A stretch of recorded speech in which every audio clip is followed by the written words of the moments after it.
Good morning बच्चों। आज हम सीखेंगे पर्यायवाची शब्द। पहले हम देखेंगे कि पर्यायवाची का अर्थ क्या होता है। पर्याय का अर्थ होता है समान और वाची का अर्थ होता है बोले जाने वाले। बेटा मैं फिर एक बार बताती हूँ।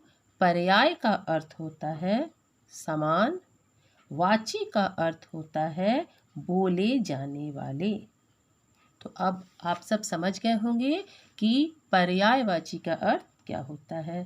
पर्यायवाची का अर्थ होता है, पर्याय का अर्थ हुआ समान और वाची का अर्थ हुआ बोले जाने वाले। पर्यायवाची का अर्थ क्या हुआ, चलिए मैं बता रही हूँ फिर से। जिन शब्दों का अर्थ एक जैसा होता है उसे पर्यायवाची शब्द कहते हैं। या फिर हम यह कह सकते हैं, जिन शब्दों के अर्थ में समानता हो या जिनके अर्थ एक जैसे हो उसे पर्यायवाची शब्द कहते हैं। तो चलिए आइए मैं आप सबको पर्यायवाची शब्द का परिभाषा बता रही हूँ। समान अर्थ वाले शब्दों को पर्यायवाची शब्द या समानार्थक शब्द भी कहते हैं। तो चलिए बेटा देखिए, यहाँ एक कविता दी हुई है। चंदा मामा चमक दमक कर आते, चांद कहूँ या चंद्र तुम्हें अपनी कला दिखलाते। तारों की चुनरी ओढ़े तुम आसमान में दौड़ लगाते।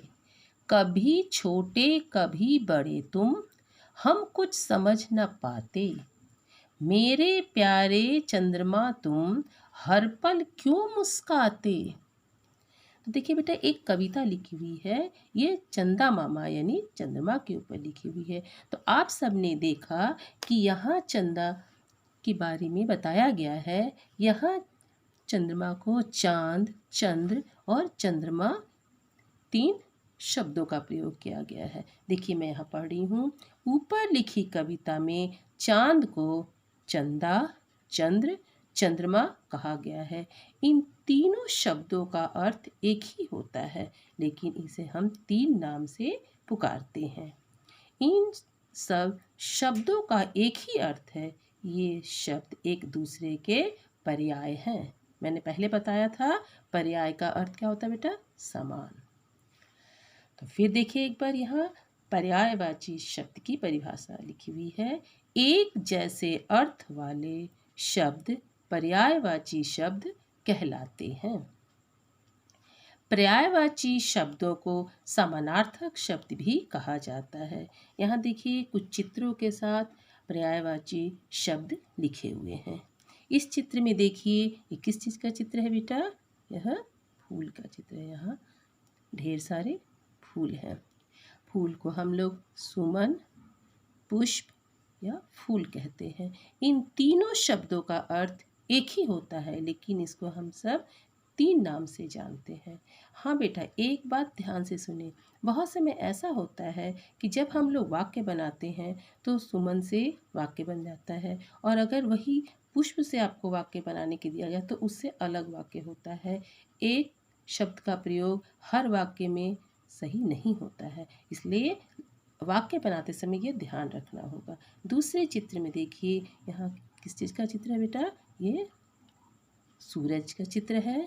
तो देखिए इसमें क्या लिखा हुआ है, सूर्य, रवि, सूरज।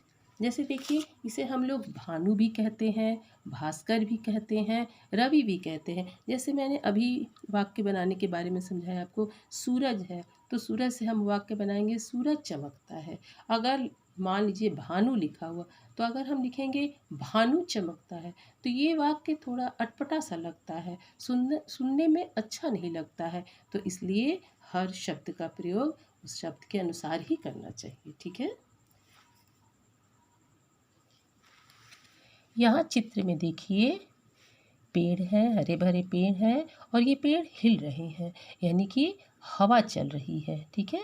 तो यहाँ वायु लिखा हुआ है। वायु का पर्यायवाची शब्द क्या हो सकता है बेटा, पवन, हवा।